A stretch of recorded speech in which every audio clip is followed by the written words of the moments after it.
할렐루야. 주의 이름으로 문안드립니다.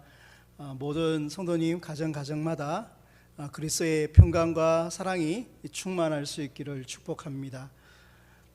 제가 지금 현재 캄보디아 깜퐁톰이라는 도에서 선교 사역을 하고 있는데요.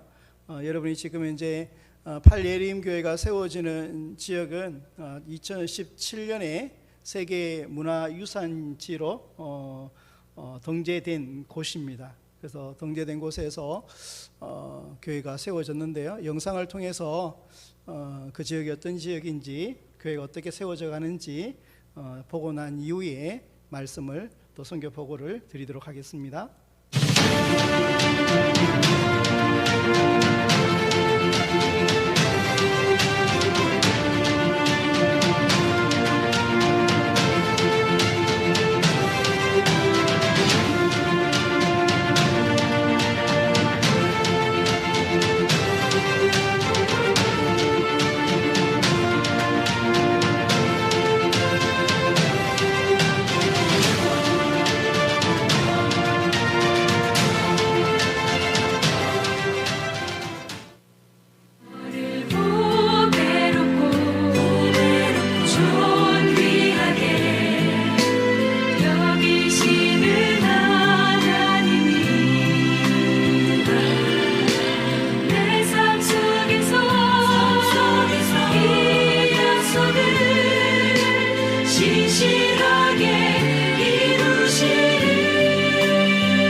할렐루야. 사부가 되니까 이제 좀 눈이 떠있는 것 같아요. 2, 3부 때 못 보던 것들이 보이기 시작을 하고 그렇습니다. 제 가족을 소개하자면 저는 아들 하나, 딸 둘이가 있습니다. 위에 딸 아들인데요. 위에 있는 딸은 지금 이제 대학을 졸업하고 대학원에 있고요.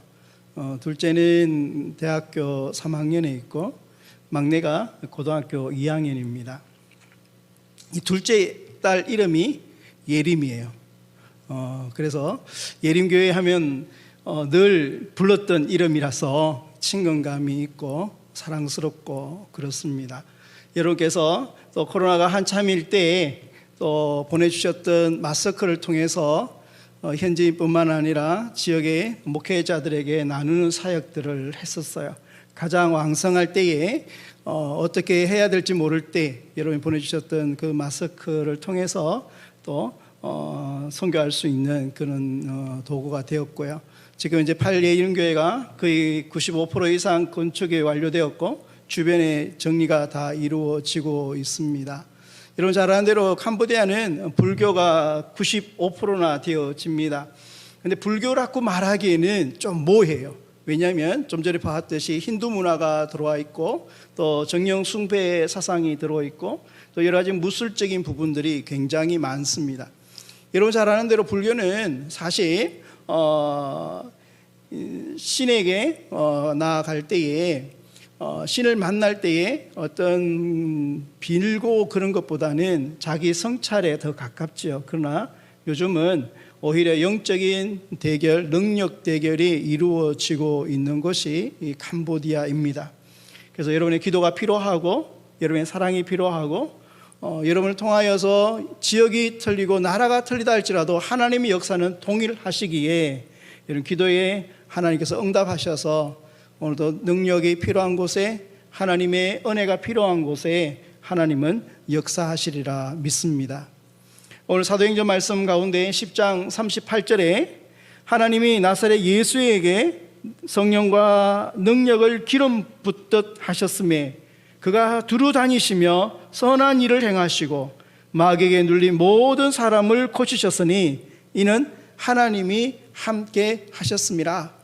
여러분 잘 아는 대로 사도행전 10장을 베드로가 고넬로를 만나고 난 이후에 고넬로 집에서 설교한 내용이에요.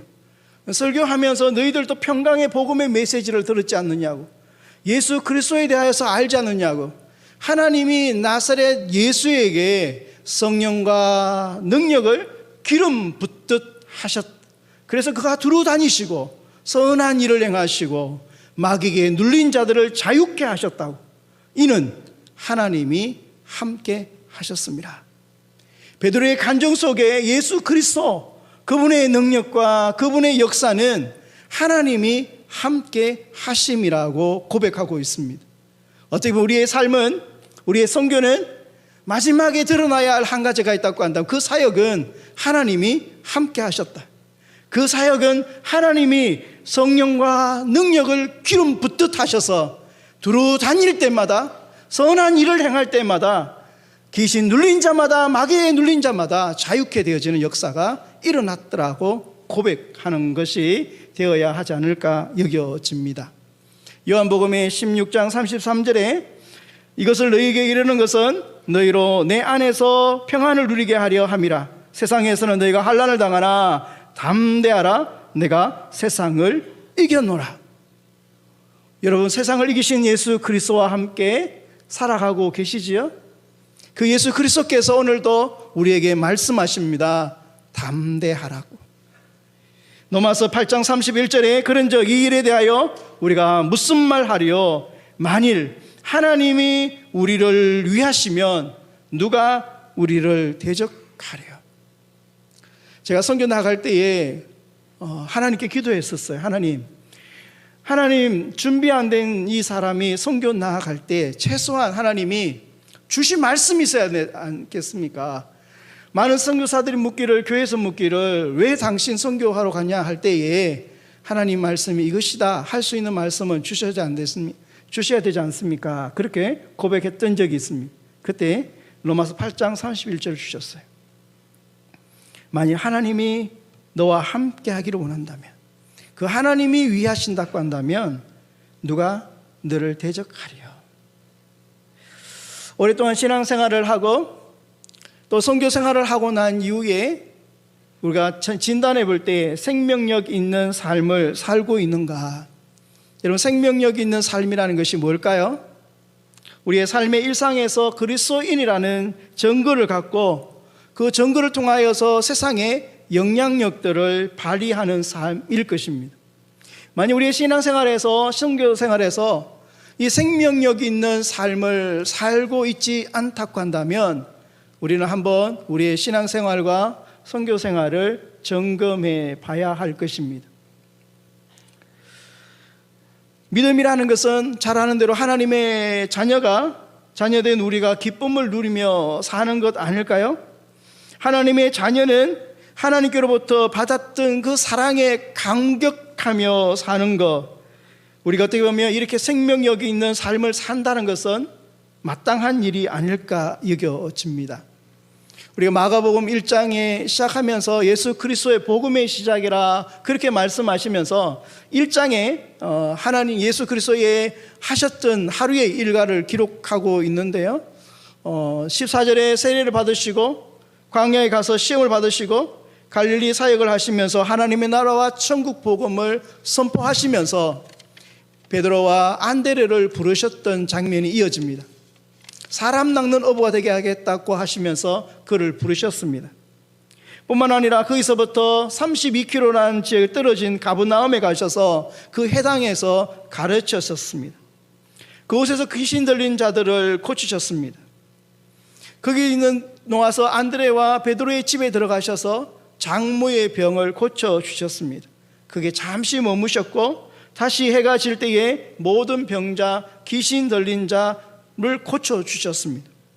새벽 아직 밝기 전에 한적한 곳에 가셔서 기도하셨습니다. 주를 찾는 자들이 오실 때에 주님 하신 말씀이 또 다른 마을로 가자라고 하셨습니다. 다른 마을로 가서 거기서도 전도하리니 내가 이를 위하여 왔노라고 말씀하셨습니다. 예수님이 이 땅에 오신 목적이 전도이었다고 말하고 있습니다. 갈릴리 온 지경을 다니시면서 해당에서 가르치셨고 귀신들을 쫓아내셨습니다. 한 나병 환자를 보시고 그분을 고쳐주셨지요. 이 사역이 계속 이어져 간 것들을 우리는 복음서를 통하여서 보게 되어집니다. 이것이 하루의 사역으로 끝난 것이 아니라 그분의 공생의 3년 동안 이어져 갔음을 보게 되어집니다. 그런데 예수님 어디에도 탈진하지 않으셨습니다. 어디에도 실망하시거나 좌절하시거나 내가 하고 있는 목적을 잃어버렸거나 내가 왜 이 일을 하는가에 대해서 의문을 갖지 않으셨습니다. 왜 그러셨을까요? 그분의 삶에는 생명력이 있었습니다. 그분의 능력에는 그분에게 성령의 함께 하심은 모든 사람들이 보고 알 수 있었습니다. 근데 성경에 보니까요, 예수님이 하신 일들 가운데 자기의 규례를 쫓아 절기를 따라 습관을 따라 하셨던 4가지를 기록하고 있습니다. 누가복음 2장 42절에 12살 때 전례를 쫓아 6월절 예루살렘에 올라가셨다라고 기록하고 있습니다. 여러분, 예수님이 예루살렘에 올라가셨던 이유가 무엇일까요? 그분은 예배하기 위해서 올라가셨습니다. 여러분 잘 아는 대로 예배는 예수님의 습관입니다. 그래서 요한복음 4장에 하신 말씀이 예배하는 자를 찾으신다라고 말씀하고 있습니다. 예배는 영적인 우리의 모든 것들을 깨울 뿐만 아니라 신앙의 현 주소를 발견하게 되어지고 점진적으로 성장하게 되어지고 다른 사람들을 인도하게 되어지고 기쁨이 증가하는 것이 예배입니다. 동시에 두 번째로 누가복음 4장 16절에 보니까 안식일 해당에서 늘 하시는 대로 규례를 따라 성경을 읽으셨다라고 기록하고 있습니다. 예수님의 두 번째 습관은 성경을 읽는 습관이 있었습니다. 여러분, 성경을 사모하시고 말씀을 사모한다는 것은 우리 하나님의 음성을 듣는 방법입니다. 하나님의 음성을 들을 때에 하나님의 마음을 알게 되어지고 하나님의 뜻을 발견하게 해주고 하나님께 순종함으로 능력 있는 삶을 살게 되는 것입니다. 세 번째로 누가복음 22장 39절에 보니까 겟세마네에서 기도하시는 습관을 따라 감난산으로 가셨다고 기록되어 있습니다. 그곳에서 예수님은 기도하셨습니다.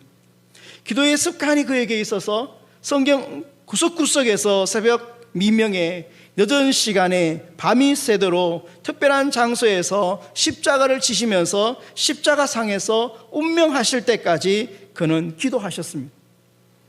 예수님이 예수님 되기 위한 위대함, 중요함은 다름이 아니라 기도의 습관이 있었다는 것을 알 수 있습니다. 여러분, 기도의 습관은 인생을 바꿉니다. 나는 오늘 해야 할 일이 더 많기 때문에 기도를 쉬는 것이 아니라 기도의 시간을 1시간 더 가지는 것, 그것이 바로 생명력 있는 삶이고 능력 있는 삶이라 할 수 있습니다. 여러분, 기도하면 나가 바뀝니다. 내가 바뀌면 내 주변이 바뀌는 것을 보게 되어집니다.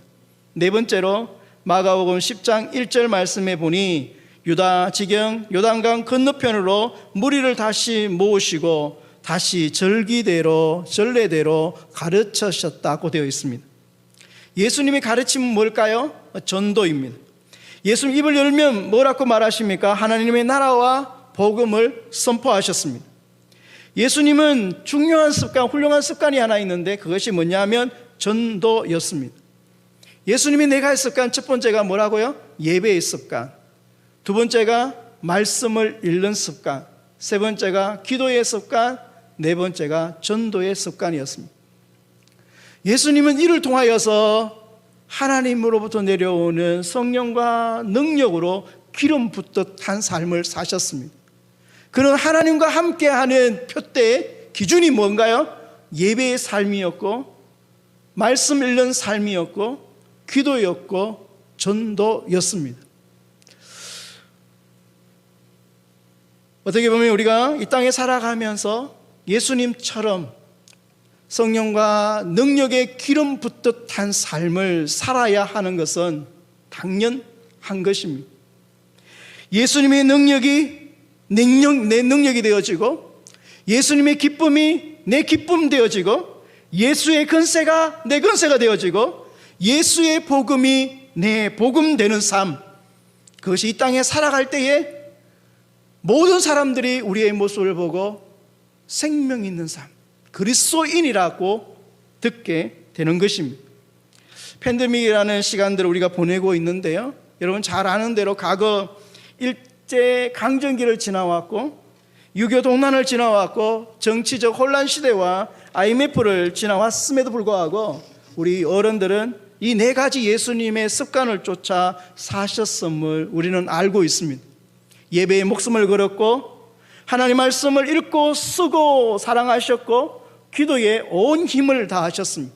과거에 그런 말 있잖아요. 소금 뿌리 몇 개 뽑았느냐, 그 정도로 기도원에서 기도하셨던 모습들을 우리가 기억하고 있습니다. 전도하는 일에 쉬지 않으셨습니다. 그러나 2년의 팬데믹 속에서 이 모든 습관들이 흔들어졌음을 우리는 인식하고 있습니다. 한국교회뿐만 아니라 선교지도 마찬가지입니다. 선교지에서도 외국인이기 때문에 현지인이 사는 동네에 들어갈 수가 없게 되어지고, 예배에 모임을 드릴 수 없고 함께 할 수 없는 시간들을 보냈었습니다. 어떻게 보면 많은 사람들이 한국의 위기가 선교지의 위기라고 이야기를 합니다. 그래서 많은 분들이 어떻게 할지 모르겠다라고 고백을 하지요.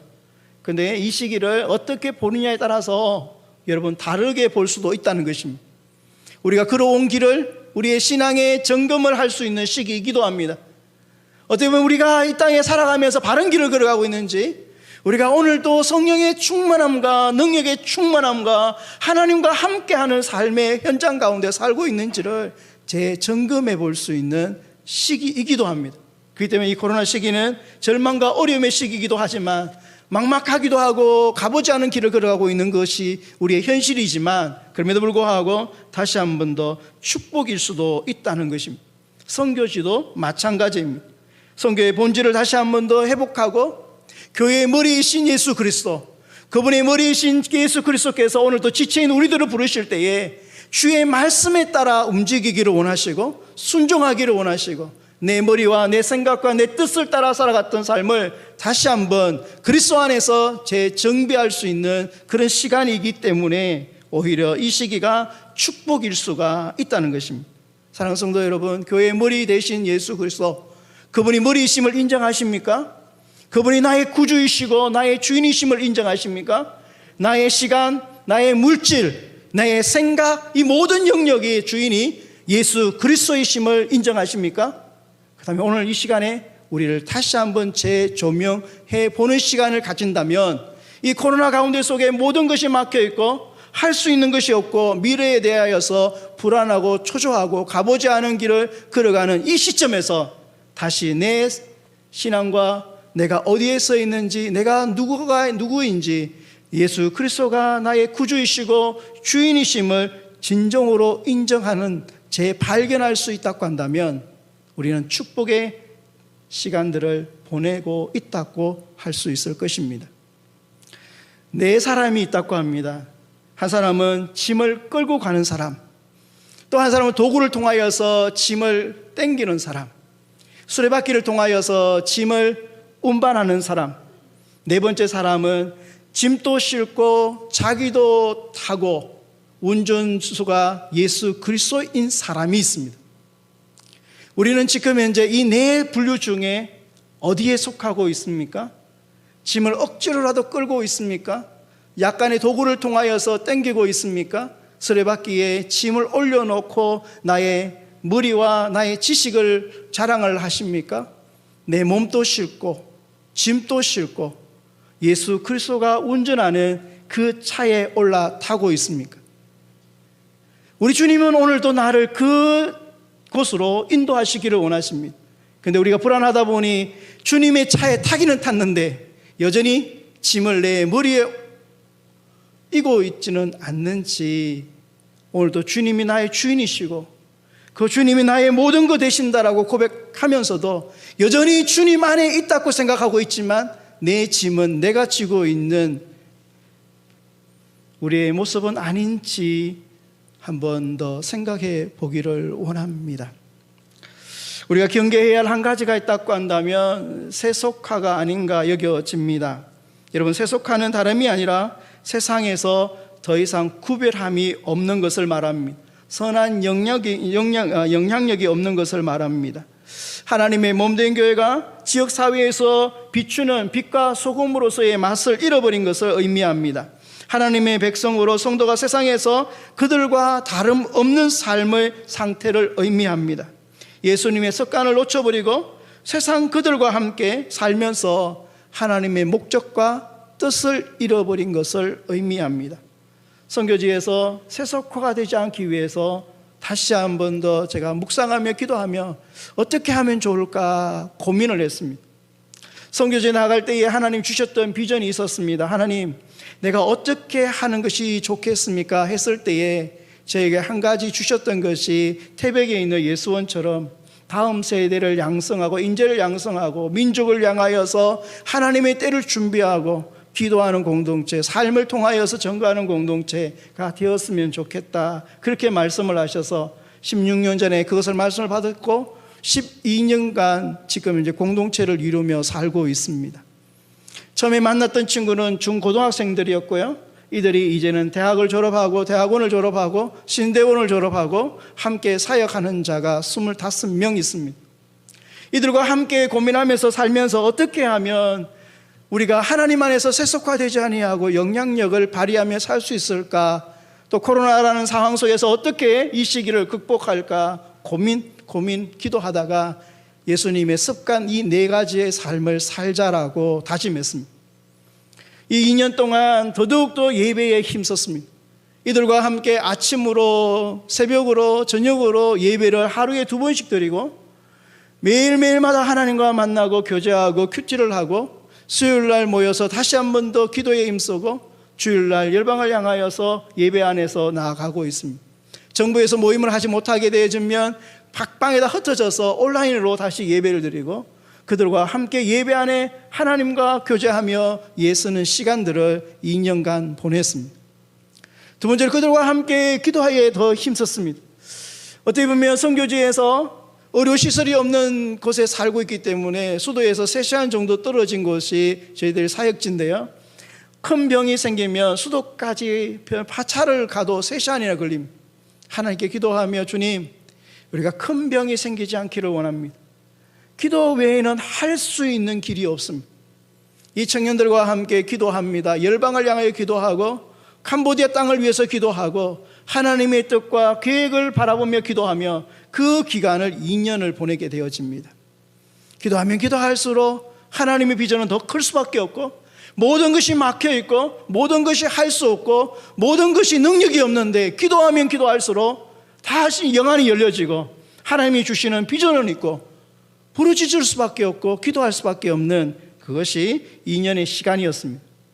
동시에 세 번째로 그들과 함께 하나님의 말씀을 쓰기 시작을 했습니다. 캄보디아 말은 한국말보다 1.5배 더 많은데요, 이들과 함께 신구약을 쓰자라고 이야기를 하고 하루에 2시간씩 앉아서 쓰기 시작을 합니다. 그리고 신구약 전체를 다 썼습니다. 성경을 쓰면 쓸수록 하나님의 음성이 더 분명합니다. 성경을 쓰면 쓸수록 그 전에 보지 못했던 말씀, 알지 못했던 말씀, 깨닫지 못했던 말씀이 피부로 다가오고 내 옆에서 말씀하시는 주의 음성을 듣게 되어집니다. 네 번째로 그들과 함께 2년 동안 전도의 훈련을 했습니다. 예수 그리스도를 인격적으로 경험했던 친구들이 또 다른 사람에게 예수 그리스도가 어떤 분이신지, 그분의 계획이 무엇인지, 그분이 왜 나의 구주요 나의 주인이신지를 설명해 줄 수 있는 10분 메시지 전가하는 훈련을 시작을 했습니다. 2년 동안 그렇게 했더니요, 이 친구들이 예수 그리스도 안에서 인격적인 만남이 이루어질 뿐만 아니라 성장했을 뿐만 아니라 그들 입을 통하여서 복음을 증거하기 시작을 합니다. 단순히 예수 믿으세요가 아니라 천지 창조의 하나님의 섭리의 계획과 에덴에서 하나님 주셨던 복이 무엇인지를 나눕니다. 죽어서 가는 천국이 아니라 내가 이 땅에서 누릴 수 있는 천국, 하나님 우리에게 베풀어 줬던 그 놀라운 복의 근원들을 설명하기 시작을 합니다. 그런데 그 설명을 하면서 왜 하나님이 주셨던 이 놀라운 복을 누릴 수 없는 걸까요? 누리는 것이 정상인데 왜 이 모든 하나님이 허락하신 이 복을 누리지 못할까요? 마귀에게 시험을 받아서 죄를 지었어. 죄라는 것이 하나님께 불순종함으로, 그분의 말씀을 순종하지 않을 뿐만 아니라 믿지 아니함으로 죄를 짓게 되어져서 인간이 수고하고 애썼지만 아무것도 얻지 못하는 하나님의 축복의 권세들을 다 잃어버리고 기쁨의 복이 오히려 슬픔의 복이 되어지고 하나님의 자유의 복이 오히려 모든 것들이 종로로 되어지고 하나님의 영생의 복이 저주가 되어지고 죽음이 되어지는 이 땅 가운데 살고 있는데 당신 지금 어디에 살고 있냐고, 천국을 누리며 살고 있냐고, 아니면 지옥 같은 세상 속에서 그렇게 반복하며 살고 있냐고. 그러면서 그들이 예수고 수고해 봅니다. 착한 일도 해보고 종교적으로 열심을 내보기도 하고 선한 일도 해보기도 하고 열심히 공부도 해보고 돈으로도 그 영역을 뛰어넘을 수 없다는 사실을 그들이 알게 되어지고, 그러고 나니 오직 예수 그리스도가 길이요 진리요 생명, 그분 외에는 길이 없고 그분 외에는 진리가 없고 그분 외에는 생명이 없으므로 내가 그분을 영접하겠노라고. 영접함으로써 영생이 이미 얻어버렸고 심판에 이르지 아니하고 사망에서 생명으로 옮겨졌던 삶이 무언지를 그들이 깨달아 알아졌기 때문에 요한계시록 3장 20절에 문 밖에 서서 두드리시는 예수 그리스도, 그것이 단순히 성경에 기록되어 있는 나와 멀리 있는 말씀이 아니라 내 심령에 들어오셔서 가슴을 치시는 예수 그리스도를 인격적으로 받아들이고 고백하는, 그래서 그분을 증거하는 자로 훈련되어져 가는 것들을 보았습니다. 사랑하는 성도 여러분, 우리가 만났던 그 예수 그리스도가 어떤 분이십니까? 오늘 낯선 자에게 만나 그 10분의 시간, 선생님 10분의 시간을 내줄 수 있겠습니까? 오늘 만약에 당신이 죽으면 천국 갈 확신이 있으십니까? 만약에 천국 문 앞에 섰을 때에 왜 당신이 천국 들어가야 되는지 그 이유를 주님이 물으신다면 답할 것이 있으십니까? 우리 오늘 이 예수 그리스도 2년의 시간이 저희 센터에서 훈련되고 난 이후에 어느 선교사님이 연락이 오셨어요. 자기의 있는 사역지에 한번 와서 전도 세미나와 전도를 해주면 좋겠다는 거예요. 그래서 약속을 했어요. 작년 11월 달에 저희 센터에 코로나 확진자가 생겼어요. 저희 국제학교를 하고 있는데 학부모 하나가 등록금을 내려왔다가 직원 하나를 만났는데 그 직원이 저녁 때니까 고1이 되는 거예요. 병원에 갔더니 코로나라는 거예요. 그날 밤에요, 11시에요. 자는 사람을 다 깨워가지고 줄을 세웠어요. 그리고 한 명 한 명에게 코를 다 찔렀어요. 그랬더니 10명의 확진자가 나왔어요. 아침에 시작해서 10병이 났던 친구가 잠시 머물면서 그것이 10명이 되어졌어요. 3일이 지나니까요 30명이 되어졌어요. 근데 저하고 약속했던 그 선교사님하고 2주 후에 가야 되는데 이 난리와 법석인 거예요. 근데 선교사님이 전화를 드렸죠. 선교사님 이런 상황입니다 라고 말씀을 드렸더니 그분은 이 길 외에는 없느라고 마지막 보르라고 꼭 와야 한다고 어떤 상황이라도 뚫고 오라고 그렇게 말씀을 하는 거예요. 그래서 제가 마지막 떠나는 날 월요일까지 마지막까지 저희들이 그 있는 동안 과일을 사 먹이고 비타민 C를 먹이고 그리고 그들과 함께 운동을 시키고 그래서 어쨌든 월요일 날 마지막 자가 키트를 해서 5명이 놓으면 그들과 함께 가겠노라고 그렇게 약속을 했습니다. 이제 월요일 아침이 되었어요. 다시 30명을 줄을 쫙 세우고 한 명 한 명의 코를 이제 찌르기 시작을 합니다. 근데 감사한 것은 그 중에 10명이 엄성이었어요. 그 중에 5명이 리더였어요. 그들과 함께 저희 사역지에서 5시간 떨어진 오지에 들어갑니다. 그리고 거기 갔더니 이미 사역자들이 다 모여 있는 거예요. 세미나를 합니다. 내가 만났던 예수 그리스도, 이분에게 어떤 역사가 있었는지 그들이 간증하기 시작하고 어떻게 복음을 제시할지를 그들에게 보여주고 그들과 함께 훈련합니다. 그리고 다시 배를 타고 2시간 마을에 들어갑니다. 그곳에서 집집마다 들어가서 이 예수 그리스도 1대1로 전하기 시작을 합니다. 일주일 동안 온종일 아침부터 저녁까지 복음을 전거했습니다. 그리고 이제 끝나고 돌아오는 날 덜컹 겁이 나는 거예요. 이들이 완전하게 회복되어서 이곳에 온 거 아니에요. 그냥 음성만 놓았기 때문에 왔잖아요. 회복이 안 됐잖아요. 일주일 동안 복음을 전도했잖아요. 몸은 몸대로 피곤한 거예요. 다시 센터로 돌아오면 20명의 환자가 있어요. 코로나를 뚫고 나왔지만 다시 코로나를 뚫고 들어가야 되는 거예요. 그게 두려운 거예요. 혹시나 또 이 애들이 병 걸리지 않을까. 근데요, 그 순간에 하나님은 때에 맞추어서 전화가 오는 거예요. 한국에서, 미국에서. 이런 상황이라고 말했을 때에 그분들이 하신 말씀이 다 그렇게 이야기해요. 네가 하나님과 함께해서 코로나를 뚫고 나왔잖아. 그 하나님이 어디 가셨어? 그 하나님 너와 함께 하잖아. 다시 하나님과 함께 코로나를 뚫고 들어가라. 그렇게 말씀하는 거예요. 그리고 돌아왔어요. 돌아왔더니요, 엄청난 일이 일어났어요. 이 20명이 떠나가는 이 5명을 위해서 기도를 쉬지 않았어요. 이 5명이 돌아와서 선교 보고를 하는 거예요. 내가 이랬노라고, 하나님이 이렇게 역사하셨노라고. 그들이 훈련하고 예수고 노력했던 그 현장에서 하나님이 어떻게 일하신 것을 고백하기 시작합니다. 그 일로 인하여서요, 한금 더 성장할 수 있는 계기가 되었습니다. 사랑하는 성도 여러분, 우리는 두렵습니다. 한 명에게 낯선 사람에게 복음을 전한다는 것이 두렵습니다. 그렇기 때문에 훈련이 필요합니다. 하나님께서 이 시간이, 코로나의 시간이 저희 센터에서는 예수님의 습관을 쫓아가는 다시 한 번 더 재점검하는 시간이었고, 그로 인하여서 지금 더 큰 비전과 더 큰 은혜를 허락해주고 있습니다.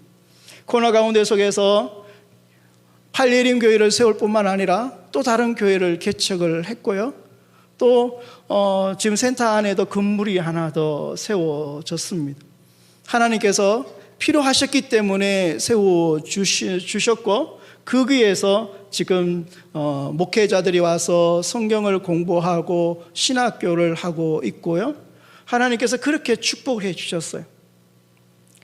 저희가 부족하지만 하나님께서 사용해 주셔서 8군데 교회를 개척을 하고 그곳에서 하나님의 복음을 전하고 있고요.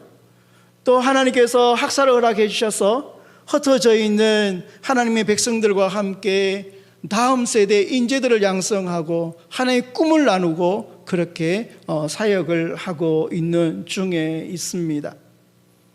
이들이 처음에는 중고등학교였으나 지금은요, 제가 없어도 이들이 사역을 다 하고 있습니다.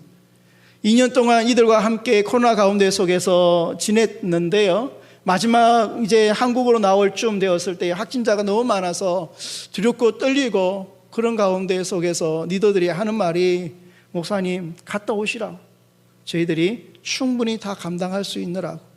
그들이 2년 동안 떠나지 아니하고 함께 줬던 우리들을 인정해주고 또 다 다녀오라고 그런 격려를 받고 나올 수 있었습니다.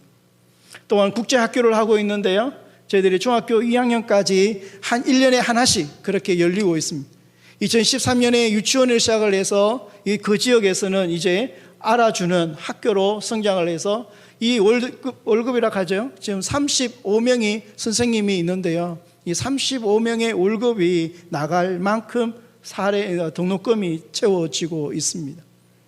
그래서 너무나 감사하고 하나님이 하셨던 일에 대하여서, 하나님이 이 일을 이루심에 대하여서 저는 감사밖에 없습니다. 뿐만 아니라 하나님께서 허락해 주셔서 신학교를 허락해 주셨는데요, 저희 지역은 목회자들이 굉장히 많고 교회가 많이 개척되어 있는 지역입니다. 그래서 누구보다도 신학생이 필요하고 교육이 필요하고 하나님 안에서 성장해야 되는데, 2019년 9월 달에 프놈펜에 있는 캄보디아 장로교 신학교에서 필요성을 느끼고 저희 센터에 분원을 허락해 주셔서 그곳에서 훈련되고 있습니다. 학부 과정으로 3년이 되어지고 신대원 과정으로 2년이 되어지고 마지막 1년은 프놈펜 가서 공부를 합니다. 그러면 이들이 정식적인 목회자가 되어지고 목사 안수를 받게 되어져서 장로교 목사로서 사역을 하게 되어집니다. 지금 45명이 최선을 다해서 공부를 하고 있는 중에 있습니다. 사랑하는 성도 여러분, 지금도 뒤돌아보면 할 수 있는 것이 별로 없는 존재인데, 달란트 비유처럼 그냥 하나님께 순종함으로, 결산할 날을 바라보며 오늘도 나에게 허락하신 주님 앞에 순종함으로, 기도함으로, 예배드림으로, 전도함으로 그렇게 성경을 사모하고 말씀을 사모하고 그들과 함께 살아왔더니, 오늘도 하나님은 제 공동체를 통하여서, 저를 통하여서 사역하고 있음을 보게 되어집니다. 마지막으로 기도 제목 2가지만 나누고 그렇게 말씀을 마치려고 합니다. 제가 이렇게 2년 동안 훈련을 해보니까요, 이 교재가 탁월해요. 이 교재가 처음으로 천지창조의 미켈란젤로의 천지창조를 바라보면서 설명을 해요. 그림으로 설명을 하는 거예요. 하나님이 만드셨던 오리지널 디자인이 무엇인지를 설명을 해요. 하나님이 에덴에 두셨을 때에 인간에게 주셨던 복이 뭔지를 설명해요. 그 복을 잃어버렸던 우리의 현주소를 발견하고, 그러면서 우리가 예수고 수고해도 안 되는 것, 오직 예수 그리스도만이 우리가 하나님으로 나아가는 유일한 길이고 진리요 생명임을 나타내는 소책자인데요, 이거를 캄보디아 말로 번역을 했습니다. 그리고 현지인들에게 훈련을 시켜보고 그들과 함께 2년이라는 임상을 실험하고 난 이후에 이걸 출판해야 되겠다, 그렇게 마음을 먹고 이번에 한국에 나왔을 때에 출판을 맡겨보았더니 2,000부를 찍어야 된대요, 한 판에. 그러다 보니까 한 권에 5,000원, 그 금액이 큰 거예요. 그래서 여러분께서 기도해 주셔서 출판이 될 수 있고, 또 캄보디아에 들어가서 현지 목회자뿐만 아니라 선교사들과 함께 이 사역들을 이루어갈 수 있도록, 캄보디아에서 가장 적합한 복음 전도는 1대1입니다. 그들과 함께 삶을 나누고 그들 속에 하나님이 인격적으로 만나게, 하나님이 주시는 은혜를 누리게 하는 것. 두 번째는 저희들이 이 땅에 살아가면서 12년 동안 석사 사역을 했는데요, 저희 지역이 대학교도 없고 공장 하나가 없는 지역입니다. 그러다 보니까 고등학교 3학년만 되어지면 떠나는 거예요. 훈련을 시켜서 열심히 그들과 함께 같이 하나님 나라에 대한 꿈을 꾸었지만, 올해도 고등학교 3학년 5명 중에 4명이 떠나가게 되는 거예요. 프놈펜으로 가고 1명이 남는 거예요. 물론 떠나갈 때 다른 선교사님에게 인수인계를 하고 할 수 있도록 그렇게 연결을 하지만, 그러나 그 선교사님과 저희 사역이 다른 거예요. 저희 사역은 이들과 함께 같이 공중하고 같이 살면서 하나님 나라를 바라보지만, 이 프놈펜은 사실 그렇게 함께 살 수가 없어요. 일주일에 한 번 만나 훈련하다 보니 변화가 안 되는 거예요. 지금까지 그렇게 5, 6년 동안 보내는 사역만 하다가 하나님이 나오기 전에 또 한 비전을 주시면서, 어쨌든 간에 더 이들과 함께 좀 더 훈련이 필요하고 좀 더 하나님의 나라에 대한 일꾼으로 세워지기를 원하셔서 이 프놈펜에 거점이 필요하다는 사실을 깨닫게 되어지고, 또 나오기 전에 어느 선교사님이 땅을 저희들에게 기정을 하셨어요. 그런데 건물 짓는 것은 나는 못하니 당신이 하라, 그렇게 하시는 거예요. 그래서 두 번째 기도 제목은, 주님, 그 땅에다가 정말 훈련할 수 있는 믿음의 거점이 될 수 있는, 다음 세대를 양성하고 정말 하나님이 이 땅의 인재들을 양성해서 모든 영역 가운데 속에 하나님의 뜻이 이루어지는 도구로 쓰임받을 수 있도록 기도해 주십시오. 저희들 센터에 의대생이 있는데요, 이 의대생이 마지막 나오기 전에 편지를 저에게 주었어요. 편지 내용은 이러합니다. 이제 6학년이기 때문에 내년에 이제 국가고시를 쳐요. 이 친구가 하는 말이, 목사님, 저에게는 기도 제목이 있습니다. 제가 다음 연도에 시험을 치는데 합격할 수 있도록 해주세요. 합격하고 난 이후에 두 길을 앞두고 기도해 주세요. 첫 번째는 한국에서 좀 더 배울 수 있는 길이 열리는 것 하나, 아니면 프롬펜에서 좋은 큰 병원에서 훈련할 수 있는 길이 열릴 수 있도록 기도해 주세요. 세 번째, 제가 이 훈련을 마치고 난 이후에 만약에 선교사님이 원하시고 선교사님이 그렇게 하기를 원하신다면 제가 깜봉툼에 내려가서 그곳에서 의로 선교를 하고 싶습니다. 그곳에서 정말 하나님 잡을 갖고 곳곳에 들어가서 그들에게 병이 필요한 자에게 도움을 주고 복음 전하고 싶습니다. 그렇게 편지가 온 거예요. 센터에 지금 이제 중학교 2학년 애들 중에 의대에 가겠다고 하는 친구가 5명 있습니다. 하나님, 이들이 이제 장성해서 이 민족 가운데 속에서 복음, 의로 선교를 하고 싶어 하는데 하나님, 프롬펜에 거점이 필요합니다. 하나님께서 준비하여 주시옵소서. 그런 기도 제목을 갖고 나왔습니다. 여러분 생각나시는 대로 기도해 주셔서 정말 하나님, 이 위기 가운데 속에서도 선교가 중단되지 아니하고 이 환난과 공고 속에서도 주님의 뜻이 이루어져가는 이 일에 우리 함께 해 줄 수 있기를 소원합니다. 여러분, 선교는 선교사가 하는 것이 아니에요. 이 예림교회가 이 지역에 있잖아요. 이 지역에 두신 목적이 있잖아요. 마찬가지로 선교지에, 저희 선교지에 저희를 두신 목적이 있잖아요. 그걸 이루라고 하나님 부르셨고 그 영광을 드러나라고 부르셨고 하나님의 뜻이 하늘에서 이루어졌듯이 땅에서도 이루어지는 것들을 우리를 통하여서 하시기를 원하시고 계십니다. 여러분, 주신 달란트가 얼마나 되나요? 5달란트, 2달란트, 1달란트 재능을 따라 주셨고 마지막 결산 때가 있음을 잊지 마십시오. 주님 오시는 날 반드시 우리에게 결산하게 될 텐데 그 앞에 섰을 때에 두 분류의 사람밖에 없는 거예요. 한 분류는 착하고 충성된 사람, 또 한 분류는 어리석고 게으른 사람. 바라기로는 예림교회를 통하여서 지금도 선교지에서 하나님이 일하고 계시고 때를 따라 여러분을 도와주심으로 제가 사역할 수 있었고 기도해 주심으로 절망 가운데 속에 다시 한 번 더 비전을 붙잡고 발걸음을 옮길 수 있었던 것, 그것은 다 여러분의 기도와 헌신과 사랑이었음을 이 시간 고백합니다.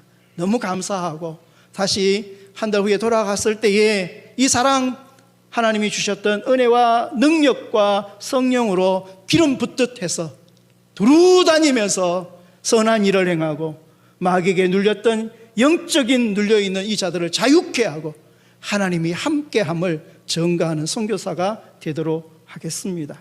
같이 기도하겠습니다.